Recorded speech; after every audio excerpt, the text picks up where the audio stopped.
Top sources in naval headquarters have told headlines today INS Sindhuratna was sailing on self-life expired batteries. The Russian Kilo-class submarine had undergone a refit in December 2013, but the batteries, according to sources, had not been replaced. The file for procurement for new batteries for this 1988 vintage submarine was pending with the Ministry of Defence. Is this then a case of criminal negligence on the part of Defence Minister A.K. Antony and top bureaucrats in the Ministry of Defence? Shiv Arur and I have put together this Headlines Today exclusive report.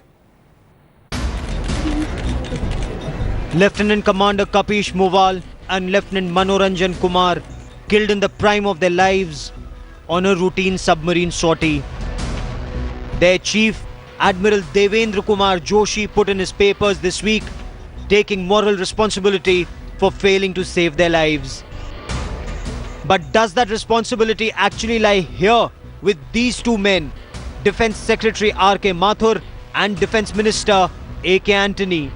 Top Navy sources have told Headlines Today the submarine INS Sindhuratna was sailing on more than 200 batteries that were way past their shelf lives. Admiral D.K. Joshi had made a case for replacement of batteries, but the files were stuck in red tape. The submarine fraternity is up in arms. I think this defense minister is arguably the worst defense minister we've had in the history of independent India. He has been responsible for delaying the defense preparedness of this country on many issues, and not only as regards the Navy, but as regards the Army, the Navy and the Air Force. INS Sindhuratna had just undergone a refit in December 2013 and was undergoing reinduction trials. The shore trial was over, but on the first overnight sea trial, the expired batteries started giving trouble. Brave Lieutenant Commander Moval and Lieutenant Kumar rushed to the battery compartment number 3, saved lives of many sailors and perished. Their families are now demanding accountability. मेरे भाई को बोला ticket कटाने के लिए, तो उसने net में देखा तो टेलीग्राफ कोलकाता वाला में नाम दिया हुआ था उसका. The chief of the naval staff has resigned. Is the clamour for Antony's resignation misplaced at all? Two brave officers, Sword of Honour winners, made the supreme sacrifice of their lives, saving innocent sailors on board INS Sindhuratna. The chief of naval staff, Admiral D.K. Joshi, accepted moral responsibility and put in his papers. But the question remains, is this not criminal negligence on the part of those who sat on files for over 2 years? Will Defence Minister A.K. Antony answer? With Shiv Arur in Delhi, Gaurav Sawant, Headlines Today. Now, Admiral Vishnu Bhagwat is a strong proponent of a strong submarine arm. Admiral Vishnu Bhagwat, former Chief of Naval Staff, joins me on the show. Also with me on the show from Bangalore is Commodore G.J. Singh. Headlines Today's Deputy Editor Defence, Shiv Arur, joins me on the broadcast, as does Manish Mohan, Senior Criminal Lawyer, on the culpability aspect. But Admiral Bhagwat, let me come to you first, sir. Sources telling Headlines Today that it's a life-expired battery on board Sindhuratna. What could have been the danger that a life-expired battery, a shelf-life expired battery, poses to those on board?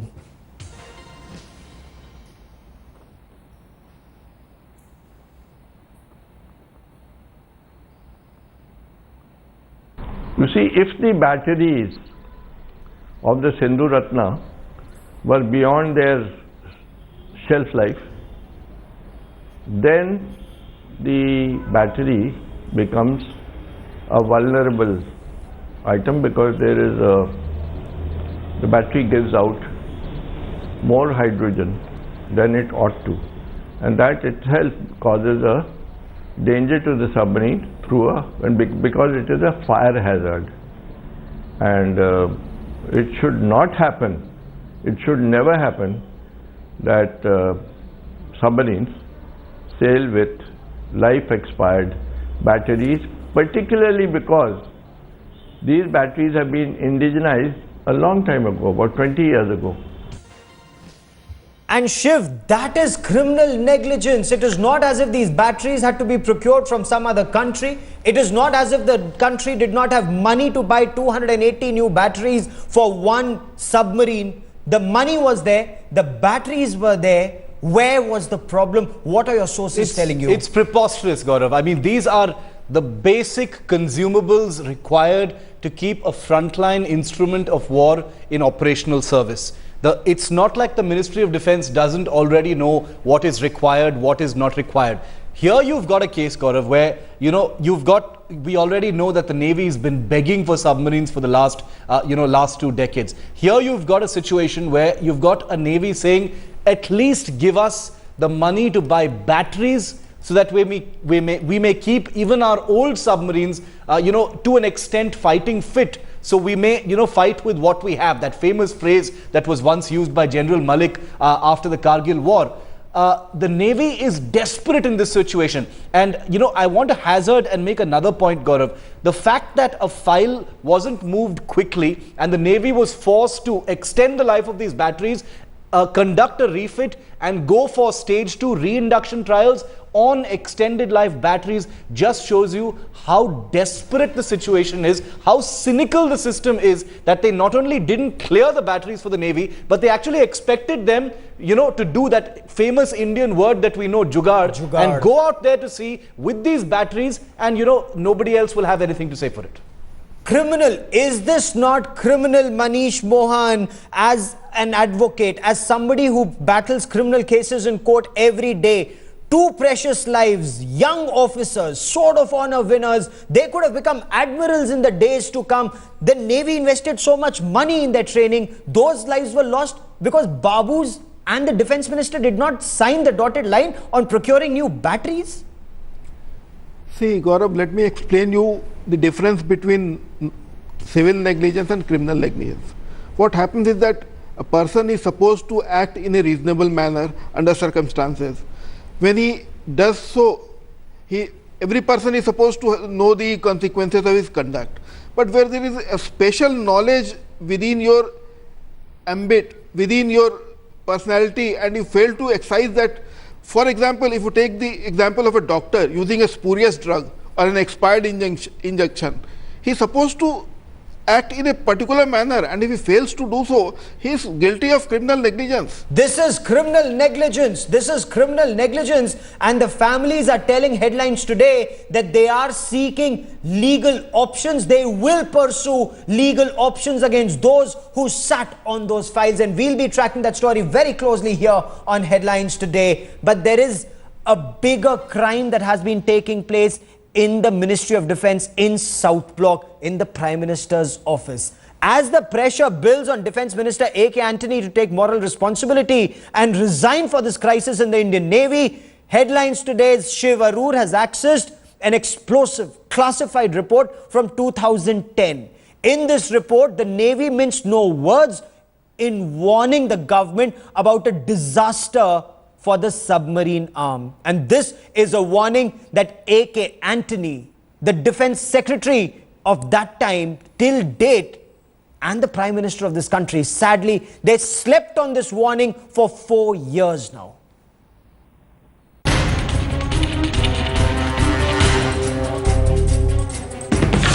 There's no more doubt.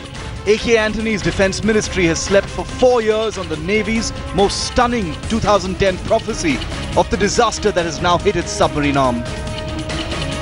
Headlines Today has exclusive access to a classified 2010 report sent by the Naval Headquarters to the Defence Ministry that warns of an unthinkable scenario for national security if corrective action is not taken quickly. The Navy admits in this explosive communication that its submarine force levels are at their lowest in history.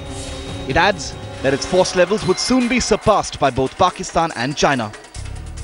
The 2010 report said that back then the Indian Navy had 13 active submarines, including 9 Russian Kilo-class submarines and 4 German Class 209 submarines. Of these, only about 8 are operational at any time. The stunningly prophetic report even warns that the force would be left with just 9 operational submarines by 2013. Currently, 8 are actually operational. Back in 2000, the Navy had submitted a 30-year plan to buy or build 24 submarines. But 14 years after the cabinet approved it, not a single new submarine has entered service. With the INS Sindhuratna destroyed and the Sindhuratna out of service for the foreseeable future, the numbers are now even lower. The implications are astonishing.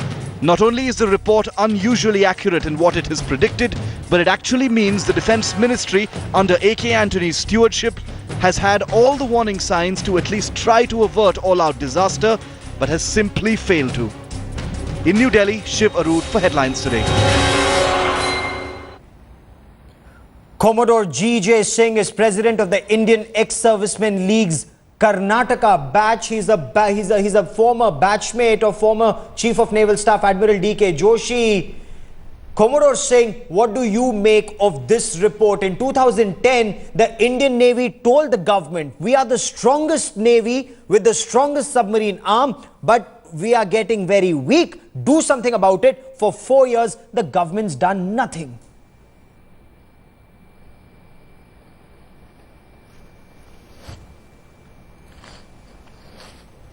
Can you hear me? Loud and clear, Admiral. Go on. Yeah, before I come on to this, what you are saying, I would like to explain that the shelf life of the battery Commodore, restrict yourself to the present question, sir. Commodore, for 4 years, 2010 this report came, 2010 this report came, till 2014, precious little has been done. The Scorpion submarines were to become a part of the Indian Navy in 2012. They will now, God willing, be a part of the Indian Navy in 2017-18. No, that's all right. But what I want to Shiv, isn't that a very serious... No, Commodore, restrict yourself to the present question for the moment, please. Admiral Bhagwat, if you're still with me, sir, the submarine arm of the Indian Navy was the strongest. You've been a strong proponent of the submarine arm of the Indian Navy, sir. Who's responsible for this negligence that the submarine arm will be its weakest in the coming half a decade, sir? This is a very tragic state of affairs. Not tragic only for individuals, not tragic for the nation, because it leaves us where we ought to be very strong for reasons I explained earlier. We are actually becoming weaker and weaker. Now to hold, who is responsible for the state of affairs? Obviously, the approvals come from the Cabinet Committee on Security. They come from the Prime Minister. They come from the National Security Advisor now, since 2000. They also come from the Defence Minister and his staff in the ministry, which is called the Defence Ministry Bureaucracy, headed by the Defence Secretary. Shiv, you've been speaking to your sources in the Ministry of Defence. You've been speaking to your sources in Naval Headquarters. The submariners are a very, very concerned lot tonight. It's, I almost have no words to describe, what the Ministry of Defence has been doing for the last 4 years, Gaurav. Here are the pictures, of the document. I've got the document in my hand. They're first on Headlines Today. They've been picked up by others right now, but we reported it first. I just want to read out just one or two operative sentences so our viewers can get a sense of, how the Navy is not messing around. This is the language they've used. It is time for the government and Indian Navy to openly accept that the submarine arm of the nation has never before been poised in such a vulnerable situation with regard to operational availability and strength. While infrastructure has been built up for adequate force levels and training continues with legacy procedures, the force is currently at a highly precarious state, demanding urgent attention of the MOD and Government of India. It goes on and on. It's 24 pages long, but most of it is classified, and that's why we can't reveal it. For 4 years, Gaurav, it talks about the Scorpion. It talks about the upgradation of the Kilo class. It talks about the upgradation of the Class 209 HDW submarines. It talks about why, for heaven's sake, the Project 75 India, which is the follow-on to the Scorpion class submarine, the tender hasn't even been floated yet. Forget about those submarines even arriving. So if for 4 years, these documents have been given to the Ministry of Defence. 4 years ago, in January 2010, yes. Till date, a simple RFP, a request for proposal for 6 new submarines hasn't been submitted. In 4 years, remember that all of the people on our panel right now, Admiral Bhagwat, Commodore G.J. Singh, all veteran Navy men, know that it takes a long time. There is a lead time for naval construction. Once you begin a process, it takes at least 5 to 6 years for a ship to actually be built before it can be commissioned. Here you've got a report that's been submitted, and already 4 years later, Gaurav, not a single response has been made by the MOD.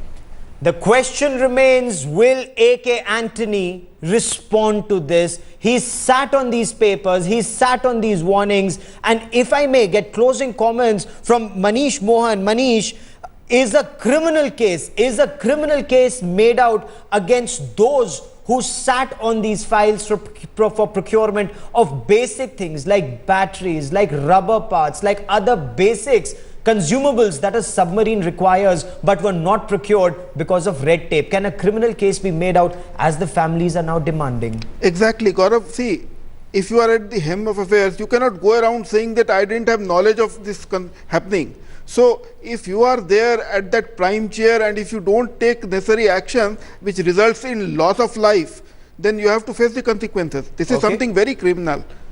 This inertia in the Ministry of Defence, did that cause the accident? The Navy is tight-lipped, the Ministry of Defence is tight-lipped. We sent out an official questionnaire to the Naval Headquarters and to the Ministry of Defence. We are still waiting for their response, and we will get you their response on this big story. We'll get to the bottom of this, because our sailors who guard our maritime forces, our maritime coastline, deserve the best.